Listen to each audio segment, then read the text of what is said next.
तो सतधारा में हाईवे के पास गौरी शारदा आश्रम में हमारा रात्रि विश्राम हुआ था, लेकिन मैं पिछली शाम को अपना कमंडल पीछे भूल गया था, इसलिए सवेरे 5:15 बजे ही पीछे में गया और 7-8 किलोमीटर चलने के बाद एक राती करार गांव था मैया के किनारे, वहां जाके मुझे अपना कमंडल मिला। उन लोगों को कुछ दक्षिणा भेंट की और कमंडल लेके वापस पैदल 8 किलोमीटर में आया और गौरी शारदा आश्रम में मेरा बैग वगैरह रखा हुआ था। सब लोग साथी लोग जा चुके थे, कोई मेरे लिए नहीं रुका। खैर, तो यहाँ से फिर मैंने नीचे का रास्ता लिया किनारे का, बरमान तक का 3 किलोमीटर यहाँ से है वो। और बरमान पे पूरे मेले का माहौल रहता है। मुख्य बरमान सामने है, मैं इस तरफ था छोटी बरमान में। यहाँ भी मैंने हल्का फुल्का नाश्ता और चाय पी, फिर किनारे किनारे ही मैं आगे बढ़ गया। और देखिए, थोड़ा चलने के बाद बरमान से नीचे ही माँ नर्मदा जी का कितना पावन प्रवाह, कितना सुंदर दृश्य। और यहीं से मुझे ऊपर चढ़ना था, बढ़िया गांव था ऊपर, वहाँ एक आश्रम भी शो कर रखा था। और पिछले साल मैं यहीं से ऊपर नहीं जाके नीचे नीचे किनारे चला गया था, झाड़ियाँ पकड़ पकड़ कर बड़ी मुश्किल से। ये देखिए ऊपर से नीचे का रास्ता था ही नहीं एक्चुअली। तो पिछले साल मैंने लाइव वीडियो भी किया था, अद्भुत, बहुत कठिन था वो, लेकिन वो मैंने सफलता से कर लिया था माँ की कृपा से। और अब की बार ऊपर ये भी किनारे ही है रास्ता। यहाँ चलते चलते मैं पहुँच गया बढ़िया गांव। ये शुरू हो गया था गांव यहाँ से, और इसी गांव में आश्रम शो कर रखा था। तो आश्रम पास में ही था। ये आश्रम का बोर्ड लगा था, माँ रेवा अन्न क्षेत्र गाँव बढ़िया। और ये आश्रम बहुत अच्छी जगह, खेतों के बीच में, और साफ़ सफाई भी अच्छी और एकदम नेचुरल। और यहाँ जगन्नाथ जी का मंदिर बना हुआ है, एक मतलब जगन्नाथ जी की ये सामने झोपड़ी टाइप है ना, इसमें स्थापना कर रखी, बहुत प्यारी। 2-3 परिक्रमावासी और भी रुके हुए थे। यहाँ जाते ही मुझे अद्भुत लगा। और एक सदगृहस्थ हैं, वो यहाँ सेवा वगैरह करते हैं स्टाइल में।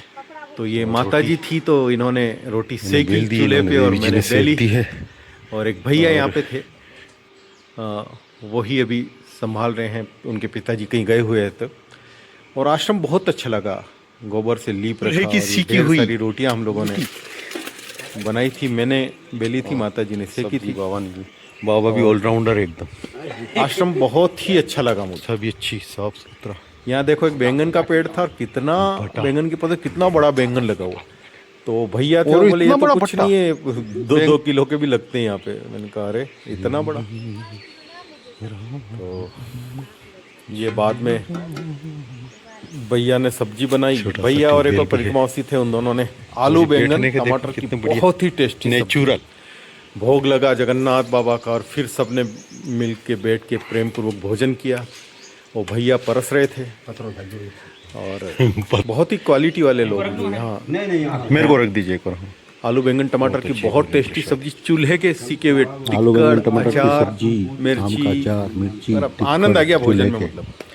और चूंकि मैं 19 किलोमीटर यहाँ आने से पहले चल चुका था, तो मुझे विश्राम की भी आवश्यकता थी, भोजन की भी, तो दोनों यहाँ पूर्ति हुई। भैया कह रहे थे आप रुकिए चाहे तो, मैंने कहा नहीं, मैं आगे बढ़ूंगा। फिर यहाँ की सील लगाई हमने, ये यहाँ की सील है। और लगभग 2 बजे ही, गर्मी तो बहुत थी, लेकिन मैं आगे निकल गया, क्योंकि देवियाँ और 2 बजने वाला है और मैं आगे जा चुके थे। और देखिए रास्ते के दृश्य, बड़ाई घाट, बढ़िया घाट, बढ़िया घाट गांव था। हे गोरा, कैसी हो? अब हम बढ़ रहे हैं अंडिया तरफ। एक ने उल्टा रास्ता बता दिया, ये रास्ते से हम आ रहे थे, खेतों में भटके कीचड़ में, ना वापस मिल गया रास्ता।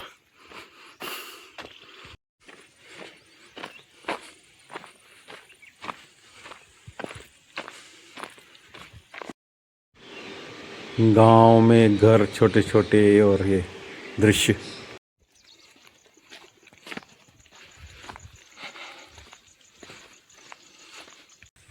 बैलगाड़ी,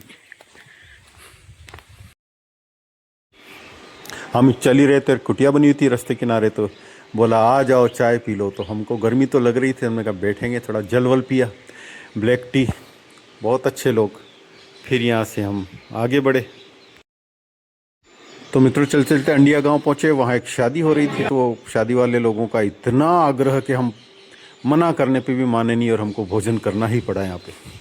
क्या करें।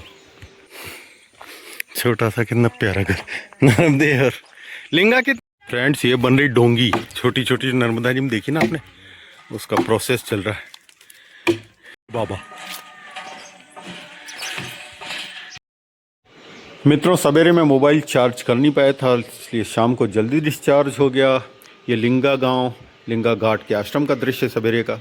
यहीं में रात्रि रुका था, विश्राम भोजन सब कुछ शानदार रहा।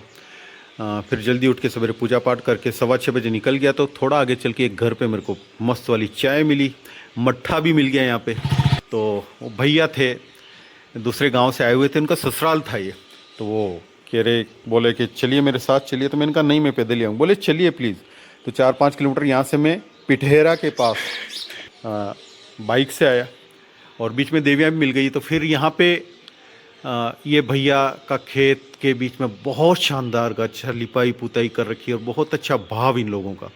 अब चाय तो देवियों वगैरह सबके लिए बन रही थी। और ये देखिए खाटू श्याम की कितनी प्यारी स्थापना।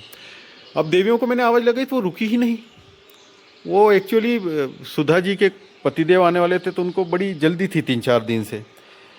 तो शायद वही कारण रहा हो, लेकिन भाव जहाँ हो वहाँ रुकना चाहिए। और मैं जब कह रहा हूँ तो किसी कारण से नहीं रुकी, तो दिन में फिर वो काफ़ी भटकाव हुआ। जबकि बाबा और हम यहाँ पे आए, इनका भाव स्वीकार किया, तो हमारा शानदार रहा दिन। हाँ, और ये देखो भूमिया ढाना गांव में ये देवी थी, पिछली बार भी रुका था, इन्होंने भी चाय के लिए रुका। तो चाय की बिल्कुल इच्छा नहीं थी, लेकिन भाव था तो चलो। और आगे देखो कितना खूबसूरत घर ये नर्मदेहर।